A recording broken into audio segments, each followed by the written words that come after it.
This presentation on staying safe online focused on choosing websites that are age-appropriate is designed for first grade students. The ideas from the presentation was from Common Safe Online Lesson Plan.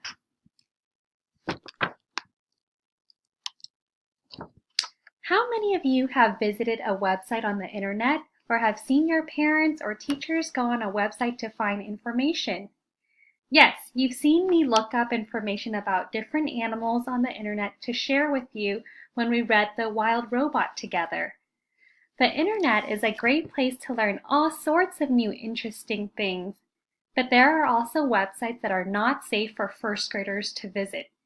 Today, we will be learning about how to stay safe online when you visit websites. In the real world, you stay safe by following the rules such as not talking to strangers and not going to places you don't know alone. Well, in the online world, there are also rules to follow to keep us safe. For example, we want to stay safe by not chatting with strangers, entering our personal information on websites, or visiting websites that have information for adults. Don't worry, there are plenty of websites that are just right for first graders, and today we'll discuss how to spot them using a website traffic light. Traffic light you see on the streets signal stars to stop, slow down, or go. Just like traffic lights for cars, website traffic lights can help you decide if you should go on a particular website. For the website traffic light, green means it is an appropriate website for first graders to visit. Yellow means you should ask an adult before visiting, and red means the website is not appropriate for first graders to visit.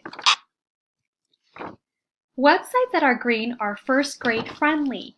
These websites have fun activities and interesting information. You can read most of the words on the website. These websites also don't ask you to enter information like where you live or do not involve chatting with strangers. Some examples of websites that are green that you can visit in class or at home are GetEpic, PBS Kids, SwitchZoo, and ABC Yeah. GetEpic has a lot of ebooks for you to read to help build your reading fluency and comprehension.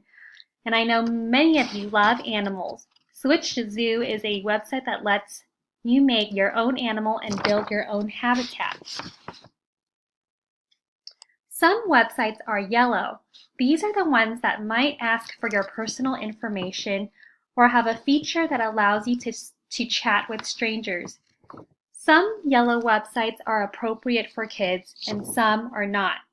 When you click on a website that you are not sure is right for you, ask an adult about it. I've heard that many students like to play Animal Jam online. Although this is a kid-friendly website from National Geographic, it does allow you to talk to strangers on the line and ask you to sign up before using. This would be an example of a website that you should ask an adult like your teacher or parents before using.